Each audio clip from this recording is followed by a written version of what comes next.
Can you tell me which school you're attending? I'm also really surprised all those hateful signs denouncing Canada, they've been taken down. Maybe they have learned something along the lines of, if you want to become a citizen in a particular country, maybe it's a good idea not to denounce that country. You're saying Canada is built on stolen land? No, it's the fact. Yeah, it's everywhere. It's the written, like the how it came. You as well. I think you know as well. But this was not to get an education, but just to limp over the finish line and meet the bare minimum requirements to qualify for permanent residency. David Menzies for Rebel News here in Brampton, Ontario. And folks, the year might be new, but, well, some things remain the same. And by that I mean this illicit tent city behind me. This popped up in the summer. It has members of the Indian community who are either international students or temporary foreign workers. And the thing is, it's time for them to go home. These visas expired last year. Some are expiring this year. But as the saying goes, hell no, we won't go. So they've done this demonstration because they feel that because they went to a college in Canada, and many of these colleges, let's be honest, they're bogus, they're really diploma mills, well, that entitles them to permanent residency and ultimately full citizenship. Sir, we are here for extension of work permit, Okay then. Yeah, we pay a lot of taxes to the Canadian government, and they now the time we our work permit is going to expire, so we are applying for extension. I don't know where they got that idea from, because as far as I can tell, that was never part of the deal coming over, but this is what is at the crux of the matter. As we reported going back to last year, folks, they have a funny way of influencing people and making friends, which is to say, many of the signs that used to be here, and I notice they're gone, which is interesting, they proclaimed Canada as being on stolen land. They accuse Canadians of being racist and of being haters. And, the question arises, doesn't it? I mean, who in their right mind would want to come to a nation of stolen land that is populated by racists and haters? The stolen land is the fact. So we don't want to promote any racism and the hatred. So that's why we remove that one. But you're saying Canada is built on stolen land? No, it's the fact. Yeah, it's everywhere. It's the written, like the how it came. You as well. I think you know as well. Incredibly, that seems to be the language of the progressive left. And what do you know? Several weeks ago, just before the holiday break, there was a 90-day celebration of this encampment in which you had the union reps of some 30 unions, public and private sector, coming here to show solidarity. And of course, the union movement has gone so woke, this whole bailiwick of stolen land and hatred and racism, et cetera, that's right out of their playbook. So I kind of get the idea that is who is coaching these folks. And they are now using you as scapegoats for crises that they've ignored or that they've created. And now this country that said we would welcome them and allow them to stay and prosper and live and contribute are saying, no, you have to leave. It's unacceptable, it's a broken promise, and the labor movement will not stand for it. When you look at who some of these unions are, it paints a revealing picture. For example, one group is called Labor for Palestine, GTA. That's kind of funny, with all the denouncement of Canadians being haters and racists. Here's a group that, they are pro-Hamas, and as we've seen in our Dominion for more than a year now, chants of genocide echo in the street. Really makes you wonder who the haters and racists are, doesn't it? From the river to the sea! From the river to the sea! Palestine will be free! Here's another one. The Elementary Teachers Federation of Ontario. Now, can you imagine little Johnny and little Janie can't spell cat in this province unless you spot them the C and the T. And yet somehow the elementary teachers union folk, they are on the warpath to get illegal aliens from India, permanent residency and full citizenship. Unbelievable. 90 days. That's how long these international students have been at this encampment in Brampton on Queen Street near Highway 410, protesting the recent changes to Canada's immigration policy. To scapegoat international students and migrant workers as the reasons behind government challenges such as housing shortages, unemployment, crime, and social services. Over 200,000 international graduates across Canada are at risk of deportation and losing their status as their work permits expire in 2024 and 2025. Colleges from here go to the countries, organize the seminars in which they promise it as there is a job securities, the future is too good, you can come and you can stay here, you can be the permanent residents. So they promote the study as a pathway to PR. Yeah, what riveting journalism. Talk about making the case for manufactured victimhood. You don't see any of the tough questions being asked this group, nor criticism of their messaging. But again, folks, your tax dollars hard at work, whether it's public sector unions or the mainstream media being funded by the Justin Trudeau Liberals. In any event, I want to talk to the unhappy campers here, folks. I want them to make the case as to why they feel so entitled to remain in Canada after the deal is up. If you're a temporary foreign worker, if you're an international student, there was never any implicit agreement that you were here for life, but apparently they seem to think so.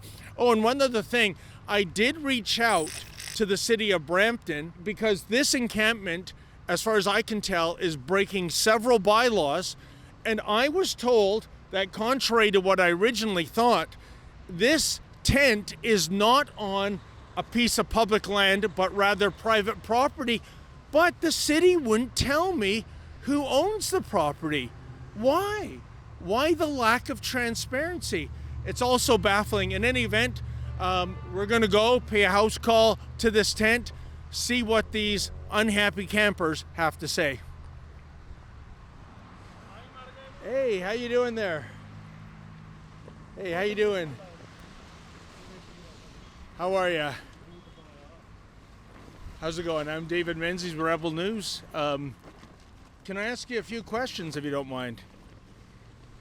Are you an international student?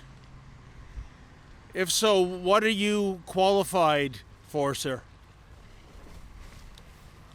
Can you tell me which school you're attending? Is it a legitimate school or one of those diploma mills? Oh, how about you, sir? How many of you are in there? About? I only see two. Is that it? Is that what the demonstration's down to, too? I'm curious. You seem to say that somebody or some agency misled you that coming to Canada would mean automatic PR or citizenship. Who would you say misled you? Tell me, would you have come all the way to Canada to get your education if there wasn't some sort of deal of permanent residency or citizenship behind it? You know, this is very unusual. You had a press conference here in which all the unions, at least 30 of them, were in attendance, and that was very public. Why are you suddenly camera shy? By the way, can you tell me who owns this property? We know from the city of Brampton that it's not public property. Speaking of those union leaders, are they the ones giving you your talking points that Canada is a nation on stolen land, that this is a country of haters and racists? By the way, I notice all those signs denouncing Canada, they've been taken down. Why is that? Can you tell me how much you spent on your education? Even though the signs are down, if Canada is on stolen land and it's full of haters and racists, Why would anyone want to live in such a vile place? If you do want to become Canadian, why not emigrate through proper immigration channels? Well, there you go, folks. You heard the questions I had. I had several of them. These are the questions, of course, that the mainstream media will not ask these people.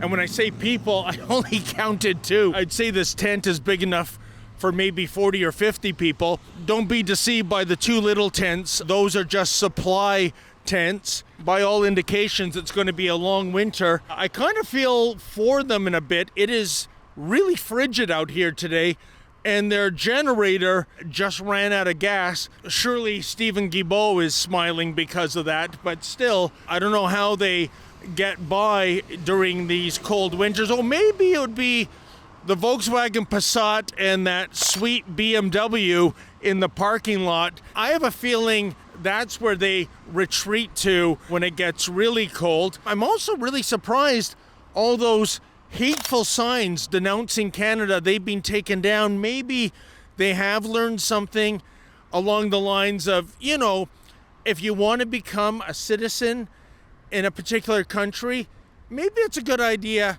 not to denounce that country and the people who live in it. Good thing that nearby our friend in the Indian community, Ted Smith, agreed to come over and give his analysis.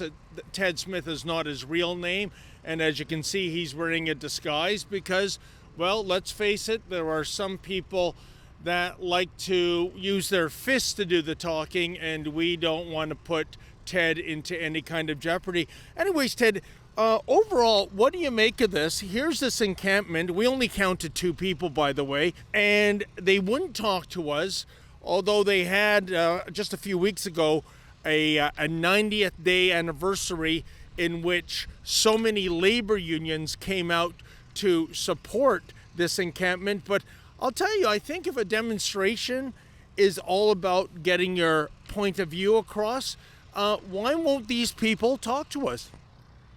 I don't think that this is for you as an audience, all this protest and stuff.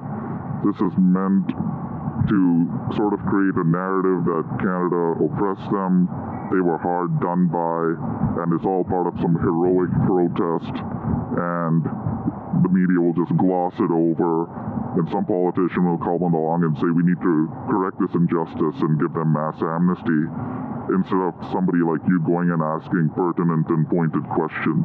They came to Canada, they haven't gone to legitimate places of academic learning. They've gone to so-called diploma mills. We see them all around Brampton and Mississauga. They're in, strip malls. The key question is, what were they learning and what kind of degree did they achieve in the first place? Given their caliber of English, it is pretty obvious that not too much learning was done, but this was not to get an education, but just to limp over the finish line and meet the bare minimum requirements to qualify for permanent residency.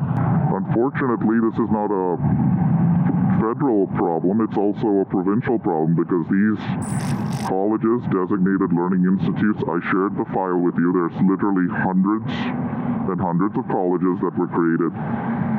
They were just created as an immigration front, and now it has become such a political hot potato. No politician will actually go up and talk about this like we saw in the past 2 years, so you're having the surrogates of these politicians come and talk on their behalf. I am not 100% against immigration, and especially even in this climate where we've added too many people into the country. Even the Justin Trudeau Liberals admit to that these days. Today, I'm going to let you in on what happened, where we made some mistakes, and why we're taking this big turn. Still, if there are positions of a certain skill set that are going becking, and you have to reach out to where these candidates are in other parts of the world, I don't have a problem with that. But it seems to me that a lot of these people, it's a low skill set. You mentioned yourself that a lot of them have trouble with the English language. Where does the entitlement come from that they feel because they went to some diploma mill in Brampton or Mississauga, therefore they're across the finish line, they deserve Canadian citizenship? Well, for the past few years, Canadians have been demoralized into thinking that we're not a real country, we are a post-national state, and that has resulted in things like this. And you have politicians who are ready to come and defend these people at the drop of a hat when their poor heating equipment caused a fire in the tent in PEI. The Liberal MP over there, Sean Casey, was quick to blame Canadians for the fire before the investigation ended. Why wouldn't you feel entitled if everybody you know has gotten it from just working a low-wage job for 6 to 8 months and received it? Now you just feel short done by. To claim any criticism of these policies and mismanagement as racism is a very easy alibi. It's just designed to shut down debate and hide away from accountability. All the videos you've seen on social media of politicians pandering to these students and other immigrant groups, this has been happening for the past 20 years, but there was nobody with a phone to record it. The people who have the most to lose are people like me. We're not seen as regular citizens of Canada anymore. We'll come back here from time to time. Undoubtedly, there'll be a 120-day or 150-day anniversary for all the left-wing union heads to come out here and perpetrate this manufactured victimhood. For me, right now, I ain't buying it. Their time is up. Time to go. Let's make deportation great again. For Rebel News, I'm David the Menzoid Menzies. Hey folks, I know you love it when Rebel News brings you the other side of the story, the side of the story that you're not going to get from the mainstream media, not a chance. But unlike the mainstream media, we do not receive a single nickel from the Justin Trudeau Liberals, nor would we accept it if offered. Can you do me a favor? Can you go to rebelfieldreports.com? That's rebelfieldreports.com. And if you're able to, kindly make a donation so we can continue to bring you our special form of journalism.